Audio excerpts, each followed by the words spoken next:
पुराण की कथा कह रही है कि दुनिया के सारे तीर्थ नहीं जा सकते, पृथ्वी की सारी नदियों में स्नान नहीं कर सकते, पवित्र नदियों में आप स्नान नहीं कर सकते, या किसी भी तीर्थ में जाकर एक रात्रि भी विश्राम नहीं कर सकते, या हमने जिंदगी में कोई दान करा ना करा, कोई पुण्य करा ना करा, कोई सत्कर्म करा ना करा, कोई शास्त्र पढ़ा ना पढ़ा, कोई शास्त्र सुना ना सुना, उसके बाद भी शिव महापुराण की कथा कहती है कि एक दिन में अगर मात्र एक बार भी आप शंकर के शिवालय में प्रवेश कर गए या मंदिर में प्रवेश कर गए तो सारे तीर्थ, सारी नदियां, सारे सरोवर, सारी बावड़ी, सारे तालाब, सारे कुंड के स्नान का पुण्य, दान का पुण्य प्राप्त हो जाता है। केवल शिव तत्व को प्राप्त कर लेने। शिव महापुराण की कथा कह रही है कि घर में जो दिया होता है वो दीपक भी कोई साधारण नहीं होता, उस दीपक की भी महत्वता है, उस दीपक का भी वर्णन है। महाराज एक बात और बहुत अच्छे से सुनिए, शायद आपकी जिंदगी को सवार, शायद आपके जीवन को सवार। मेरी जीजियों, मेरे जीजाओं, मेरी बेटियों, बेटाओं, कभी मौका लगे शंकर भगवान के शिवलिंग के पास में आप बैठे हैं। यहाँ तक शास्त्र कहता है कि घर में अगर किसी को बहुत तेज बुखार आ गया है, बहुत तेज बुखार, और बच्चा उस बुखार में तप रहा है, बहुत तप रहा है, मारा तुम निवेदन कर, मुझे विश्वास है ज्यादा से ज्यादा अगर समय मेरे बाबा ने लिया ना तो 2 महीना, 1.5 महीना, 2.5 महीना, इससे ज्यादा नहीं रहेगा। बाबा कार्य सफल करेंगे। विश्वास रखकर शिव एक बार श्रेष्ठता में कही गई है, सांप के फल में जहर होता है, बोला सही है कि गलत है? मधुमक्खी के डंक में जहर होता है, सही है? बिच्छू की पूंछ में जहर होता है।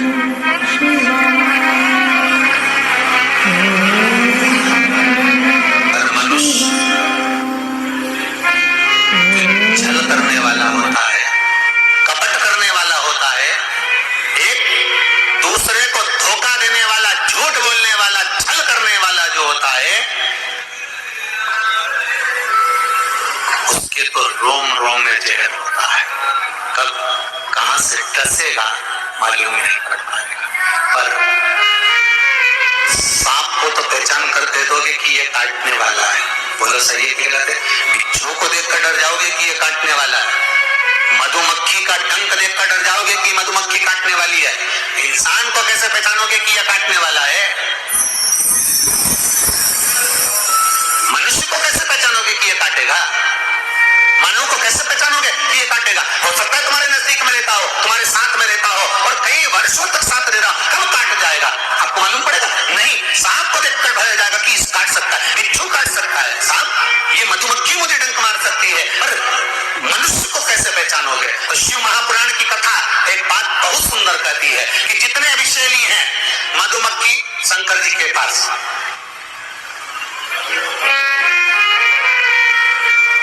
शिव जी का नाम एक धूमवान है।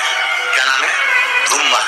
माता पार्वती का नाम एक धूमावती, जिनके पास में मधुमक्खी ढेर, पूरे शरीर के आसपास में मधुमक्खी है, धूमावती के।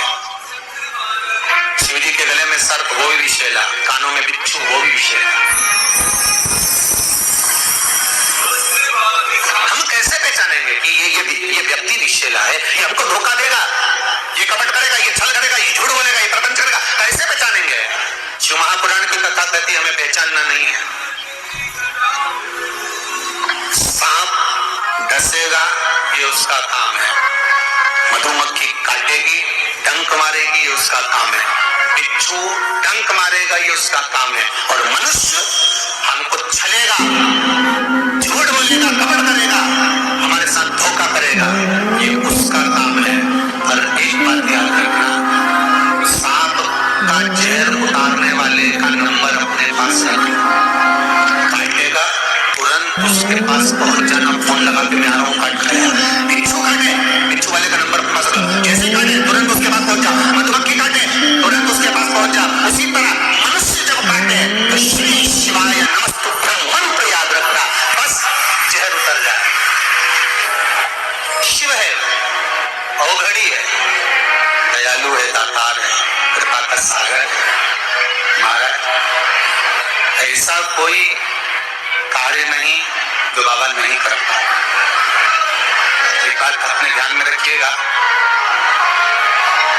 जिस समय पर आपको लगे कि कोई समस्या बहुत बड़ी आके खड़ी हो गई है और बहुत बड़ी समस्या, और आपकी दृष्टि में लग रहा है कि आपको ये समस्या बहुत बड़ी है, आपकी दृष्टि में आपको ऐसा महसूस हो रहा है कि ये समस्या बहुत बड़ी है और इसका कोई हल नहीं निकल रहा, सब जगह से होकर आ गए, हर जगह जाकर निवेदन कर लिया, विनती कर ली, और वो समस्या आपको लगता है कि बहुत बड़ी है, तो शिव महापुराण की कथा कहती है, महाराज बेलपत्री के पेड़ के नीचे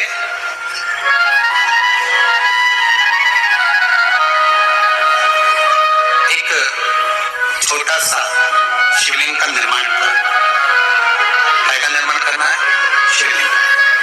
अब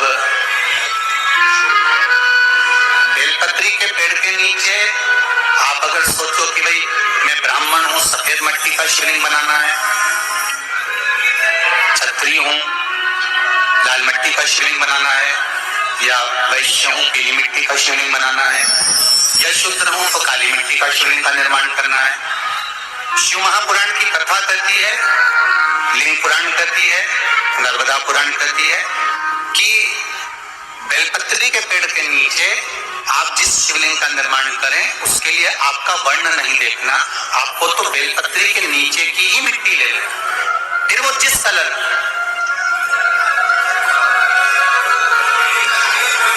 हाँ अगर आप घर में शिवलिंग का निर्माण कर रहे हो तो आपको वर्ण देखकर मिट्टी लेना है कि हम ब्राह्मण है तो सफेद मिट्टी का शिवलिंग बना ले, वैश्य है पीली मिट्टी का बना ले, क्षत्रिय है लाल मिट्टी का बना ले, शूद्र है तो काली मिट्टी का बना ले। पर अगर कोई समस्या बड़ी विकट है और आपको लगता है कि इसका कोई हल नजर नहीं आ रहा,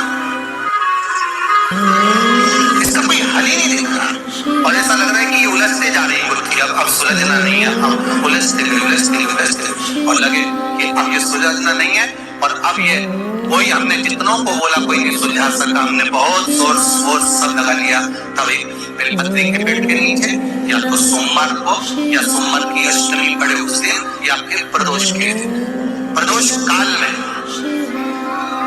प्रदोष काल शिवलिंग का निर्माण करो।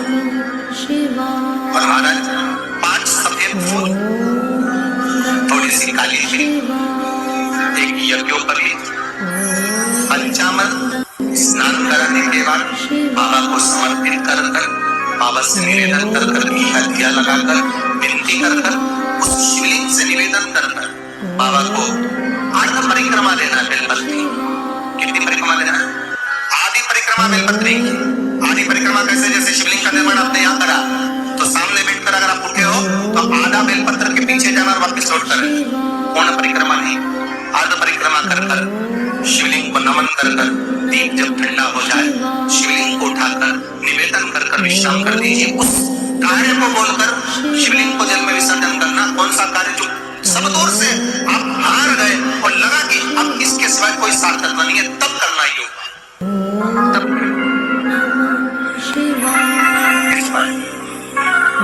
बाबा से निवेदन कर कर, मुझे विश्वास है ज्यादा से ज्यादा अगर समय मेरे बाबा ने लिया ना तो 2 महीना, 1.5 महीना, 2.5 महीना, इससे ज्यादा नहीं रहेगा, बाबा कार्य सफल करेंगे। एक धतूरा जहां से जल नीचे की ओर लेकर जा रहा हूं, पानी जिस जगह से नीचे गिर रहा बिल्कुल वहीं पर एक धतूरा चढ़ा गया। वो धतूरे को चढ़ाने के बाद वो धतूरा वापस लेकर आना है। अब ओंकारेश्वर महादेव का नाम लेकर या चंपेश्वर महादेव का नाम लेकर धतूरे को जो बीमार व्यक्ति है उसका स्पर्श कराकर बेलपत्री के पेड़ के नीचे पटकवा देना। प्रदीप मिश्रा जी।